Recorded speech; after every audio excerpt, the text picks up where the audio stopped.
આજે હું શેર કરીશ તમારી સાથે દૂધીના ઢોકળા બનાવવાની રેસીપી. તો અહીં આગળ રવો લઈ લીધો છે મેં 1 કપ, અને સાથે ચટણી બી બનાવીશું આપણે, અને 2 ચમચી બેસન લઈશું. હવે મિક્સ કરીને આપણે એમાં છાશ એડ કરીશું. અહીંયા 1 વાડકી ખાટી છાશ લીધી છે મેં, એ એડ કરી દઈશું, અને થોડું પાણી એડ કરીશું. હવે થોડું પાણી એડ કરીશું.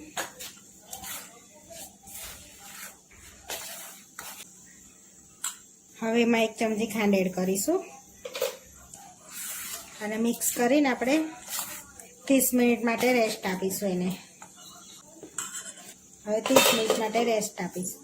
હવે આપણે દૂધીને છીની લઈશું. આ રીતે આપણે દૂધીનો ઉપરનો ભાગ લઈશું. આ રીતે આપણે ઉપરનો દૂધીનો ભાગ લીધો છે, અંદરનો નથી લીધો. આગળ આપણે દૂધીને છીની લીધી છે આ રીતે. બેટરને બી 30 મિનિટ થઈ ગયું છે. હવે એમાં એડ કરી દઈશું આપણે.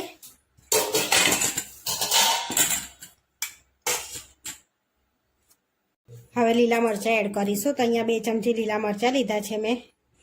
અડધી ચમચી આદુની પેસ્ટ એડ કરીશું. હવે સ્વાદ પ્રમાણે મીઠું એડ કરીશું. ચપટી હળદર એડ કરીશું. મિક્સ કરી લઈશું આપણે. આ રીતે આપણે બધું મિક્સ કરી દીધું છે.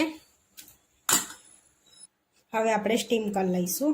અહીંયા પ્લેટને તેલથી ગ્રીસ કરી લઈશું આપણે. અહીંયા પ્લેટને ગ્રીસ કરી દીધી છે. હવે આપણે ખીરામાં ઈનો એડ કરીશું 1 ચમચી. હવે એને એક્ટિવ કરવા 1 ચમચી પાણી એડ કરીશું, અને મિક્સ કરી લઈશું. મિક્સ થઈ ગયું છે. હવે પ્લેટમાં એડ કરી દઈશું ખીરું, અને બધું એડ કરી પ્રેસ કરી લઈશું આ રીતે. થોડુંક લાલ મરચું સ્પ્રિંકલ કરીશું આપણે. અહીંયા પહેલેથી પાણી ગરમ કરવા મૂકી દીધું હતું. હવે સ્ટીમ કરી લઈશું આપણે પ્લેટને મૂકીને. હવે ધીમા તાપે આપણે 15 મિનિટ એને 15 થી 20 મિનિટ સ્ટીમ કરી લઈશું. હવે સ્ટીમ થાય છે ત્યાં સુધી આપણે ચટણી બનાવી લઈશું. તો અહીં આગળ ટામેટા અને લસણની ચટણી બનાવવાની છે. તો અહીંયા ટામેટું 1 લીધું છે, અને કટ કરી લીધું છે, એડ કરી દઈશું મિક્સરમાં. અને 4 થી 5 કરી લસણની લીધી છે.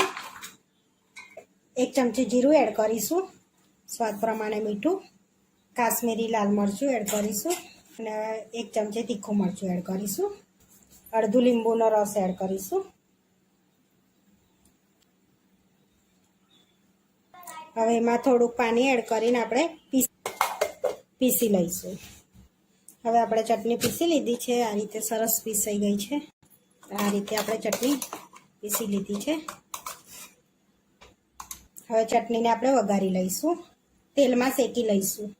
અહીંયા તેલમાં ચટણી શેકવાની છે, તો આપણે થોડુંક તેલ લઈ લઈશું. અહીંયા 2-3 મોટી ચમચી તેલ લીધું છે મેં. હવે ગરમ થવા દઈશું. તેલ ગરમ થઈ ગયું છે. હવે આપણે ચટણી એડ કરી લઈશું પીસેલી.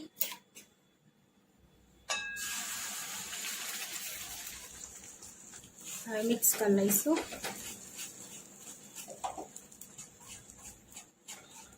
થોડી વાર આપણે ચટણીને શેકાવા દઈશું.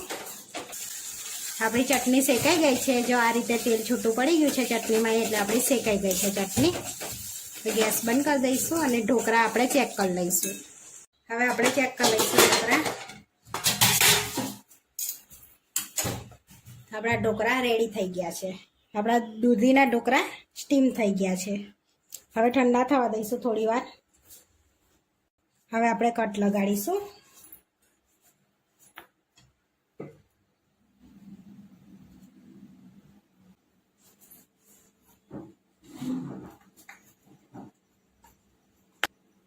કરી લીધા છે આપણે. હવે વઘાર કરી લઈશું.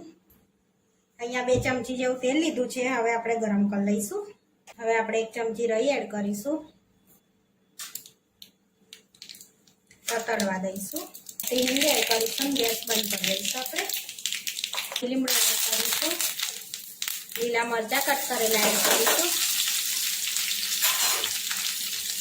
હવે વઘારને નીચે ઉતારીને આપણે 1 ચમચી તલ એડ કરીશું. હવે આપણે વઘાર આની પર રેડી દઈશું. તો પહેલાં થોડા ધાણા એડ કરીશું. હવે વઘાર એડ કરીશું.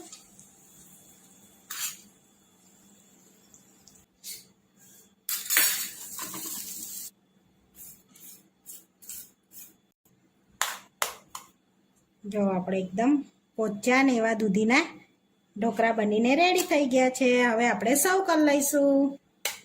હવે પ્લેટમાં આપણે લઈ લઈશું ઢોકળા દૂધી.